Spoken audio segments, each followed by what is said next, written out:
Hello viewers, it's Cosmic Nick here today with a Marvel theory video. So the theory I want to talk about today is one that I've been thinking about for the past couple of years, but I've only recently decided to research and explore it. And to be honest, I found more evidence than I thought I would to support this theory. Anyways, like I said, this theory has been something I've been thinking of for the last couple of years, ever since I rewatched the first Thor movie and since I watched Thor Ragnarok back in 2017. And this is because throughout most of the back half of Thor Ragnarok, Hela is trying to find Heimdall's sword to open and use the Bifrost. However, I could have sworn I had seen something else used to open the Bifrost in a past MCU film other than this sword. So after fast forwarding through some old Marvel movies, I came up with this theory. And my theory is basically, can Odin's staff also be used to open the Bifrost? Now, I don't mean can it be used to summon the Bifrost from anywhere like we saw Stormbreaker be used in Infinity War. I mean, can it be used as a key to open the Bifrost like Heimdall's sword can? Now, the first piece of evidence I'll be using to support this theory is this scene from the first Thor movie. In this scene, Odin uses Heimdall's sword, Hofn, to open the Bifrost and return Thor, Loki, Lady Sif, and the Warriors 3 from Jotunheim, where Thor nearly started a war with the Frost Giants. After doing so, Odin tosses the sword to Heimdall. Keep that in mind. He tosses the sword to Heimdall, who then leaves, and we don't see him or the sword return for the rest of this scene. Later in that same scene, Odin scolds Thor for opening their realm to the horror of war. He then shoves his staff Gungnir into the same stand used by Heimdall and his sword to start the Bifrost. Lightning shoots up from the staff, the machine begins to spin and whirl, and Odin banishes Thor from Asgard after stripping him of his power. Odin then enchants Mjolnir before tossing it through the machine, and it ends up on Earth. Now, the interesting thing about this is that it appears as though Odin is using his staff to open the Bifrost and not Heimdall's sword. And this is one of the only times in the MCU that we ever see this. And this leads to my first argument.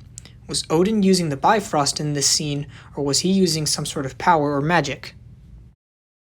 Now, I think it's safe to say that the Bifrost was used directly in this scene and that dark magic wasn't used like it was to send Thor to Earth in the first Avengers film and to send Hulk to Earth in Infinity War, because we don't see Odin conjure the Bifrost with his hand like Heimdall does in Infinity War. So I think we can rule out dark magic. Further evidence that the Bifrost was used is the burn pattern that appears on the ground when Thor first lands on Earth. This pattern shows up in Thor, Thor the Dark World, and Avengers Age of Ultron anytime that the Bifrost is used.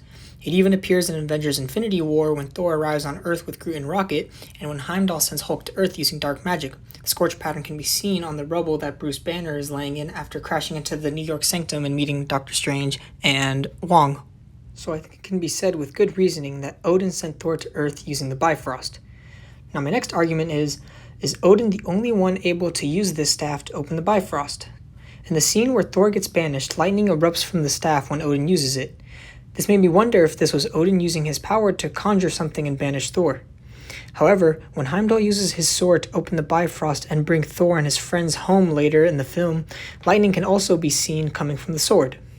Also, in an earlier scene when Heimdall leaves the sword in the Bifrost to help send Lady Sif and the Warriors 3 to Earth, lightning erupts from the sword when no one is even touching it. So I think lightning appears anytime that the Bifrost is activated and that Odin wasn't using any special power to banish Thor to Earth. The next point I want to bring up is, how did the Destroyer get to Earth? Now you might be thinking, what are you talking about? Loki sent the Destroyer to Earth using the Bifrost. But using what?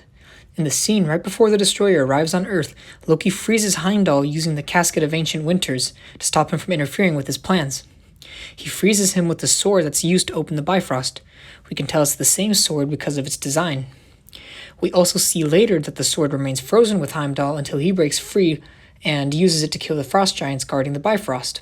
This means that Loki didn't break the sword free from his hands and use it to send the Destroyer to Earth using the Bifrost. With Heimdall still frozen, the Destroyer is then sent to Earth.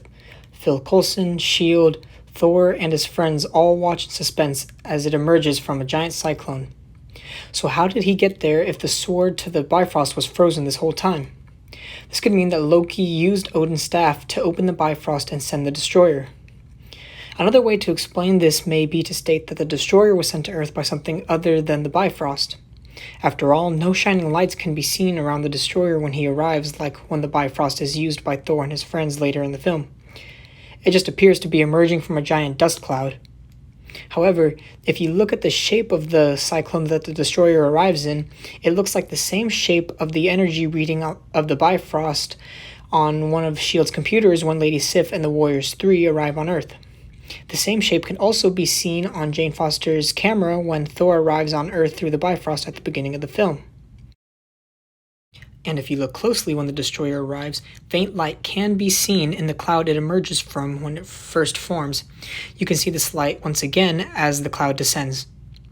So perhaps the Bifrost was used, and the only reason there's no light around the destroyer when it arrives on Earth is because the Bifrost already closed and the destroyer was just waiting before he began to move.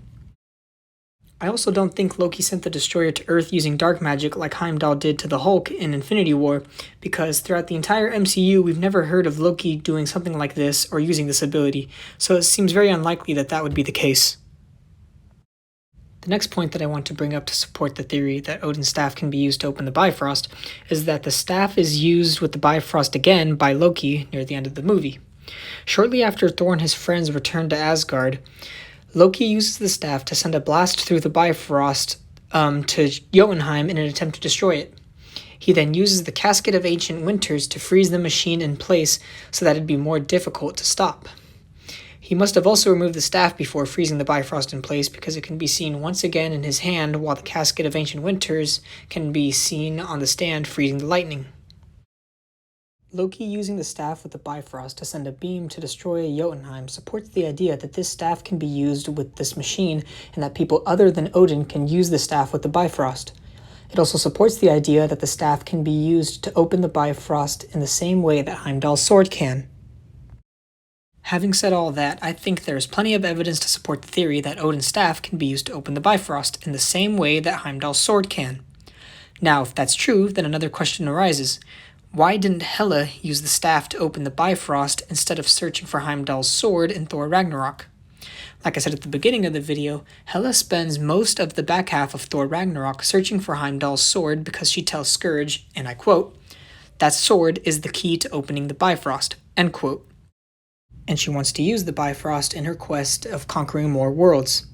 Now at first I thought maybe she couldn't find the staff on Asgard and was left to resort to the sword. However, in the scene where Hela talks to Scourge about being her executioner, the staff can be seen right behind her, and yet she seems to have no interest in it other than it being a symbol of her Asgardian kingship. We can also ensure that this is the same staff because of the upside-down spikes that are below the main spikes on it, and these same spikes can be seen on the staff used by Odin to open the Bifrost in the first Thor movie. So next I thought, maybe the staff is fake. After all, the staff we see in Thor Ragnarok looks far less shiny and reflective than the one seen in the first Thor movie, although this could just be because the shine faded over time. However, I don't think the staff is fake because it seems odd that Hela would have the staff by her side like this if it were fake. And we know that she can tell which artifacts are real and which ones are fake from the scene in Odin's vault. In the scene, she calls out what items are fake, what items are weak or underwhelming, and what items may actually be useful, like the Tesseract or the Eternal Flame. So she clearly has enough knowledge of these items to know which ones are real, fake, and which ones are powerful. More evidence that the staff likely isn't fake can be found in the scene where Thor and Hela fight in the palace. In the scene, Thor explains that he can't let Hela rule because of her evil plans. They then charge at each other and begin to fight. During the fight, Thor decides to keep the staff in his hand and uses it to fight Hela. It seems unlikely that Thor would use this staff in a fight if it were a fake. During the same scene, Thor can even be seen stabbing Hela with the staff. And the staff can also be seen scraping pieces of metal off of the floor. Once again, it seems unlikely that the staff would even be durable enough to do this if it were a fake. So the next thing I thought of is maybe Hela didn't know of the staff's ability to open the Bifrost. This idea can be supported by a scene in Thor Ragnarok where Hela shows Scourge the hidden history of Asgard. The images show that the modern Asgard we've seen throughout the movies was still being built while she was fighting alongside Odin. So maybe the Bifrost hadn't even been built yet, and she didn't know of its capabilities and uses until she was brought to Asgard by Thor's friends by mistake in the middle of the Thor Ragnarok film. However, this idea might also be false due to a scene in Thor the Dark World. During the flashback scene of Thor the Dark World, the Asgardian forces are shown fighting the Dark Elves. All of the warriors there came through the Bifrost, and Odin says that they were led by his father Bor. If they were led by his father Bor, it is likely that this occurred before Hela's time and before her conquests with Odin. However, the Bifrost still existed during this time because it's how all of the Asgardian warriors arrived on the planet. And if the Bifrost and Odin's staff, which would have been owned by his father Bor at the time, existed during this period before Hela, and if the staff could be used to open the Bifrost, how could Hela not know about it, or at least how could she not have learned about it later? A possible explanation for this is that the Bifrost we see here may have been conjured using a weapon like Stormbreaker, which has the power or ability to do so. Or it could have been conjured using dark magic, so the Bifrost we see used here may still have been before the Bifrost on Asgard was built. And if the Bifrost on Asgard may not have been built until after Hela was banished, this could explain why Hela may not have learned about it until after she was brought to Asgard in Thor Ragnarok. Speaking of which, in the scene in Thor Ragnarok when Hela is first brought back to Asgard, she leaves the sword in the Bifrost. Now this may be because she wanted to conquer the Asgardians before starting her conquest and didn't think taking the sword was necessary, but it may also mean that she didn't know about this new Bifrost capabilities and that she needed the sword to operate it yet. I suppose another theory about the reason why Hela didn't use the staff to open the Bifrost is because the Bifrost scene in Thor Ragnarok was made after the one in the first Thor movie was destroyed by Thor in order to stop Loki from destroying Jotunheim. And maybe this new Bifrost was only compatible with Heimdall's sword and not the staff. Perhaps when the Bifrost was rebuilt, its function of being able to beam lasers strong enough to destroy planets was removed after Loki tried to destroy Jotunheim, and the only way to remove this function was to make the new Bifrost incompatible with Odin's staff. It may also be possible to create these destructive beams with only Heimdall's sword in the Bifrost, but since we have never seen this before, we can't be 100% sure. But at this point, what we can be sure of is that if Hela was able to use Odin's staff to control the Bifrost, her conquest would have been much easier. Anyways, that pretty much wraps up this theory. Let me know your thoughts in the comments. Do you think Odin's staff could be used to control the Bifrost? And if so, why do you think Hela didn't use it in Thor Ragnarok? Alright, thank you so much for watching. If you like this video, hit the like button. If you dislike this video, hit the dislike button. And if you want to see more videos like this, subscribe to my channel and hit the bell so you can be notified when I post new videos. Thank you again for watching. Stay safe, stay healthy, and I'll see you later, guys.